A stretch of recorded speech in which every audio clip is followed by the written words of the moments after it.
Ce Shabbat, c'est Rosh Chodesh Nissan. Et nous, on a le minhag, les Tunisois, les Djerbiens et encore d'autres, de faire la pshisha le soir de Rosh Chodesh. Donc cette fois-ci, c'est le soir de Shabbat.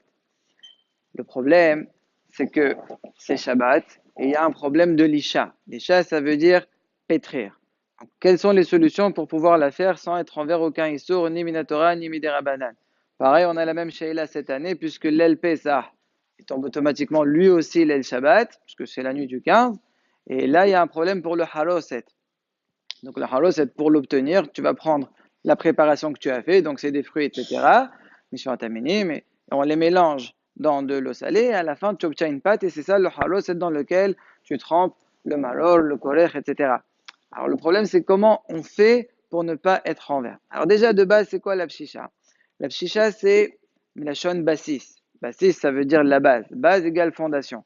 Comme le premier Nissan, c'est le jour où a été inauguré le Mishkan, donc pour faire un rappel de ça, donc c'est l'inauguration, ça veut dire c'est les fondations, le début du Mishkan.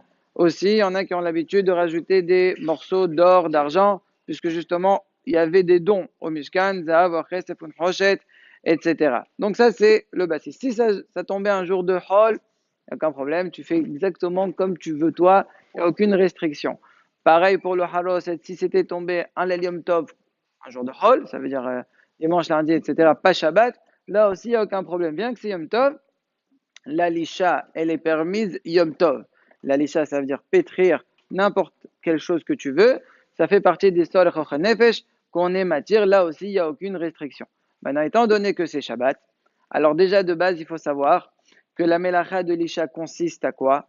Tu prends deux goufim, deux éléments, et tu es mégabel otam, tu les mélanges ensemble et ça te fait une pâte. Par exemple, si tu as de la farine, qui n'a pas été grillée, de la farine normale, celle que vous utilisez pour faire votre pain, vous l'avez bien moulue, vous avez de la farine et vous mélangez avec de l'eau. Étant donné qu'à la fin vous avez une pâte, dès que vous arrivez à faire cette pâte-là, vous êtes en vers sur un Issour Torah. Mais si jamais je fais de ça une pâte qui est pas rava, pas celle que vous faites pour faire votre pain, c'est une pâte qui est liquide, à tel point que quand je verse, j'obtiens comme si c'était de l'eau.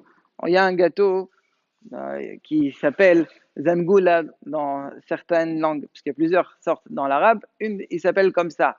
C'est quoi ce gâteau-là? C'est que tu le prends tellement la pâte elle est liquide, tu le mets dans un entonnoir et tu fais des cercles comme ça et à la fin tu obtiens comme un escargot. Là, c'est ce qu'on appelle une pâte qui est raka. Lorsque tu fais cette pâte qui est raka, tu n'es plus envers un Issour Torah si tu le fais Shabbat, parce que Minatora c'est seulement si c'est rave. Étant donné que c'est rare, c'est que Midera Banane. C'est que Midera Banane, c'est quand même assaut. Alors pour que ce soit carrément moutard, il faut que ce soit non seulement raka, mais en plus de ça, tu fasses merat. Ça veut dire que tu fasses une quantité qui est moins que ce que tu as l'habitude de faire. Donc là, ça va te faire les deux chinouïm, et donc ça sera carrément moutard. Bon, ça c'est pour ce gâteau, je veux bien. Mais pour la pshisha, on ne peut pas dire je vais faire moins qu'on a l'habitude. Pourquoi? Parce que déjà, qui a l'habitude de manger la pshisha dans l'année? Il y a ceux qui ont, il n'y a pas de problème, ils feront ça. Raka plus, même pas besoin de raka. Il suffit que ce soit un petit peu et c'est bon. Pourquoi il n'y a pas besoin de raka pour la pshisha? Parce que de base, le qemah il est qalouy. Le qemah il est déjà grillé. Lorsqu'il est déjà grillé, à ce moment-là, il n'y a plus le koah de coller pour avoir une vraie pâte. J'explique ce que je veux dire. Lorsque vous prenez de la farine normale, vous la mettez dans de l'eau, à la fin vous avez une vraie pâte. À tel point que si tu veux la prendre avec une main, c'est possible. Tout monte avec toi. Par contre, lorsque le grain de blé, enfin la farine, tu l'as grillé, l'intérêt de griller, c'est parce que ça le rend plus doux. Mais d'un autre côté, tu perds que ça ne se fait plus vraiment une pâte. Quand tu prends, ça s'effrite dans ta main. Donc là aussi, c'est plus un histoire de raïta, c'est un histoire de rabanan. Donc si tu fais moins que ce que tu as l'habitude, c'est bon, des rabanan plus un chinouille, ça devient moutard. Et comme j'ai dit, le problème c'est qu'il n'y en a pas beaucoup qui ont l'habitude de manger ce genre de ochal toute l'année. Ils le mangent tous les Rosh Chodesh Nisan, peut-être à Tobishvat, donc ce chinouille, il ne fonctionne pas vraiment. Donc c'est pour cela que la solution pour que les couleurs alma, peu importe ton habitude, tu fais aucun issour.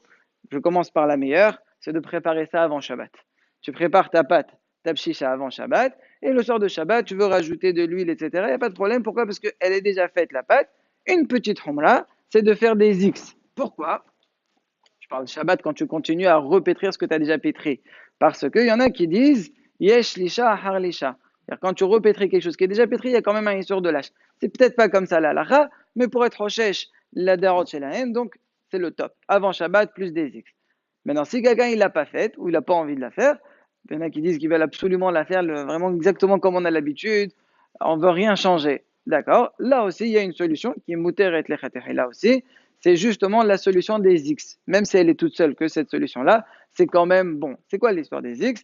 C'est qu'au lieu d'être toref bekoah, d'habitude tu fais comme ça, là tu vas faire comme des X, et à ce moment-là c'est un chinouille qui permet, étant donné qu'on a affaire à du blé qui est déjà grillé, donc déjà tu es dans du derabanan, le fait de faire des X, ça fait que c'est carrément moutard. Il y a d'autres homrot, d'autres solutions, mais celle-là c'est la plus simple à retenir, il ne faut pas faire compliqué parce qu'après les gens ils s'embrouillent, on retient des X.